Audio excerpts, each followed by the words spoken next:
వికారాబాద్ జిల్లా పరిగి మండలం పోల్కంపల్లి గ్రామంలో గ్రామస్తుల ఆధ్వర్యంలో ఏర్పాటు చేసినటువంటి హిందూ సామ్రాట్ ఛత్రపతి శివాజీ మహారాజ్ విగ్రహ ఆవిష్కరణ మహోత్సవంలో పాల్గొని ఆవిష్కరించిన శ్రీ శ్రీ శ్రీ ఆదిత్య పరాశ్రీ స్వామి. ఈ కార్యక్రమంలో స్వామీజీలు, వివిధ పార్టీల నాయకులు, ప్రజలు తదితరులు పాల్గొన్నారు.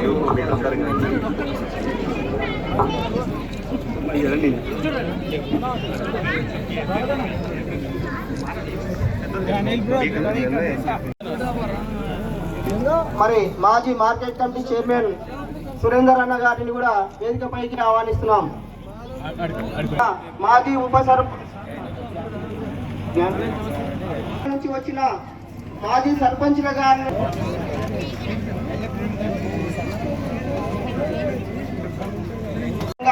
వేదికపైకి ఆహ్వానిస్తున్నాం.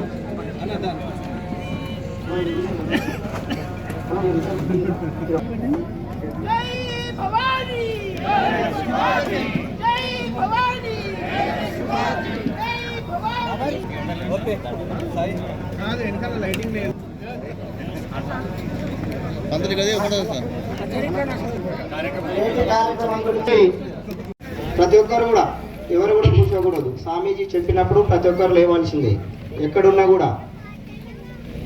చాలా మందికి మైక్ పట్టుకోగానే స్టేజ్ ఫియరింగ్ ఉంటుంది. చాలా మందికి ఏం మాట్లాడాలి. నాకు మాత్రం అది ఉండదు. ఉత్సాహం ఉంటుంది, ఆనందం ఉంటుంది, ఒక ఉల్లాసం అనేది నరనరంలో ఉప్పొంగిపోతుంది నాకు. ఒకసారి అందరు గట్టిగా చేతులు పెగిడిపోయించాలి. ఇది నా ప్యాషన్. ఏడుకోయినా ఇదే చేస్తాను. నేనేమనుకోకండి, గట్టిగా చెప్పాలి. నేను జై భవానీ అంటాను, మీరు వీర శివాజీ అన్నారు. జై భవానీ, జై భవానీ, జై భవానీ, భారత్ మాతా కీ, భారత్ మాతా కీ, భారత్ మాతా కీ. మళ్ళీ పరుగును ఎక్కడ కూడా ఆపకుండా 130 స్పీడ్కి తగ్గలేదు కారు. స్టార్ట్ చేసిన పని నుంచి ఇక్కడ వచ్చే వరకు అంత ఫాస్ట్ వస్తే ఇక్కడికి చేరుకున్నాము. మాకు 1 నిమిషం సమయం ఇస్తే వచ్చినందుకు మాకు ఒక విలువ. ఒక్కసారి గట్టిగా పొల్కంపల్లి గ్రామ ప్రజలకు, అలాగే ఛత్రపతి శివాజీ మహారాజ్ కమిటీ సభ్యులకందరూ గట్టిగా చప్పట్లు కొట్టాలని కోరుకుంటున్నాను.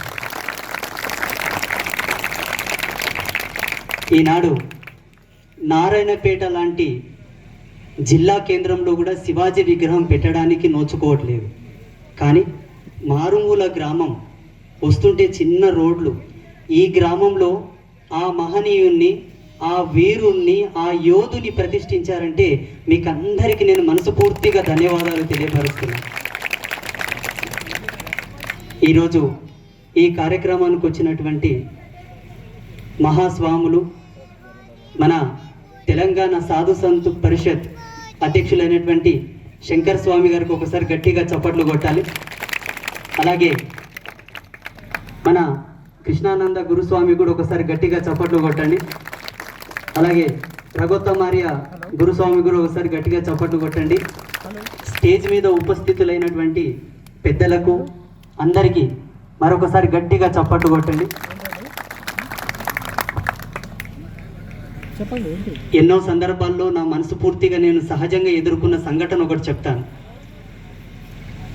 సమాజంలో నడుస్తున్నప్పుడు గుంత ఉంటుంది, మిట్ట ఉంటుంది, ఎత్తు ఉంటుంది, తగ్గు ఉంటుంది. అమ్మ మాణికేశ్వరి మాతలాగా ముక్కు మూసుకొని ఎక్కడనో అండర్ గ్రౌండ్లో కూర్చొని తప చేయకుండా సభ్య సమాజంలో తిరుగుతున్నాం కాబట్టి మంచోడు అంటాడు, చెడ్డోడు అంటాడు. నా అనుభవంలో నాకు ఎదురైనటువంటి ఒక సంఘటన చెప్తాను. స్వామీజీ, ఒక పెద్ద మనిషి అన్నాడు నన్ను, స్వామీజీ నీవన్నీ బాగా చెప్తావు, నీ మనసు ఎప్పుడు సంతుష్టిగా ఉంటుంది, దేని చేత నువ్వు పరవశించిపోతావు అని అడిగాడు నన్ను. నేను అన్నాను, యోగంలో అన్నీ చూసినాం, తపస్సులో అన్నిటినీ కనుగొన్నాం. ఆ ఆనందం వేరు, ఆ చింతన వేరు, ఆ మైమరపు వేరు. అది చెప్పిన మీకు అర్థం కాదు. మీరు లౌకిక దృష్టితో అడిగారు కాబట్టి చెప్తున్నాను.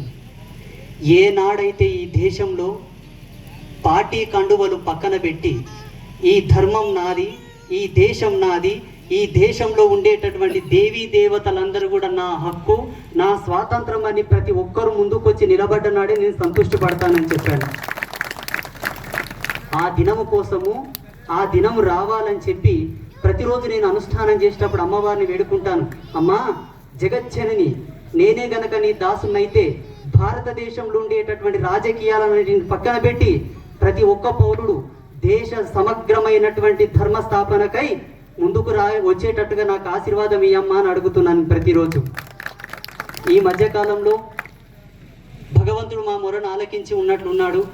చాలామంది కూడా రాజకీయాలకు అతీతంగా, పార్టీలకు అతీతంగా ఇటువంటి విగ్రహాల ఆవిష్కరణ చేసే సందర్భంలో ప్రతి దాంట్లో కూడా ముందుగా ఉంటున్నారు. అలా ఉండేటటువంటి ప్రతి నాయకుడికి, ఆయన కాంగ్రెస్ పార్టీలో ఉన్నాడా, బీఆర్ఎస్ పార్టీలో ఉన్నాడా, కమ్యూనిజం పార్టీలో ఉన్నాడా, బీఎస్పీలో ఉన్నాడా, బీజేపీలో ఉన్నాడా, మనకు సంబంధం లేదు. అలా ధర్మం కోసం ఏ నాయకుడైతే ముందుంటాడో అటువంటి వాళ్లకు మా తపస్సులో ప్రతిరోజు ఆవిర్భాగం ఇస్తామని మేము సంకల్పం చేస్తూ ఉన్నాం.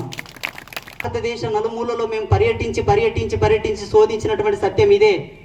అందుకే ప్రతి ఒక్కరికి నేను కోరుకుంటున్నది ఒకటే, నీకు ఏ పార్టీ ఇష్టం ఉంటే ఆ పార్టీకి నీవు ఓటేసుకో. అది భారతీయ పౌరుడిగా నీ స్వతంత్రమైన హక్కు, రాజ్యాంగం మనకిచ్చినటువంటి హక్కు, ఏ అభ్యంతరం లేదు. కానీ ఓటును ఓటు వరకే చూడు, రాజకీయం వరకే చూడు. అది అంతవరకే పరిమితి కావాలి. నీవు కాంగ్రెస్ పార్టీ నాయకుడు అయితే తిరుపతికి పోవా? నీవు బీఆర్ఎస్ పార్టీ నాయకుడు అయితే భద్రాచలం పోవా? దేవుళ్లకు మొక్కడానికి, దేవుళ్లతో మీ పనులు చేయించుకోవడానికి, పూజల కోసం మీ ఇంట్లో రాజశ్యామల యాగాలు చేయించుకొని రాజ్య పదవులు కాంక్షించడానికి మీకు పూజలు కావాలి, ఆచార్యులు కావాలి. కానీ ఒక సద్బ్రాహ్మణుని కించపరుస్తుంటే, వేదాలను అవమానపరుస్తుంటే, పరమశివుని బాజారు కీడ్చినటువంటి అసభ్యకరమైన చిత్రం చిత్రీకరిస్తుంటే ఎందుకు ప్రశ్నించరు? ఎందుకు మాట్లాడరు? ఎంతసేపు ఉన్నా మాలాంటి సన్యాసులే మాట్లాడాలా?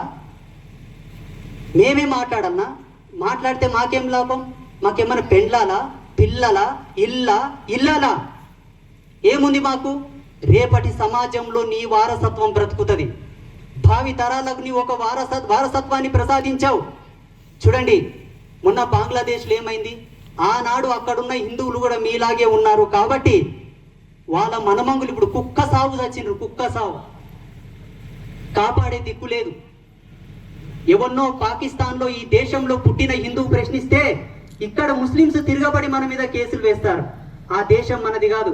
అక్కడ ఉన్న ముస్లింస్ని ప్రశ్నిస్తే ఇక్కడ ఉన్న వాళ్ళు జాగృతం అవుతారు. మొన్న జరిగిన బంగ్లాదేశ్లో ఎంతటి మారణకాండ జరిగింది. అక్కడ జరిగింది కదా స్వామి, మన దేశంలో జరగలేదని మనం అనుకోవద్దు. ఆ దీనం దూరంగా లేదు, మనకు చేరువలో ఉంది. దయచేసి అందరూ గమనించండి.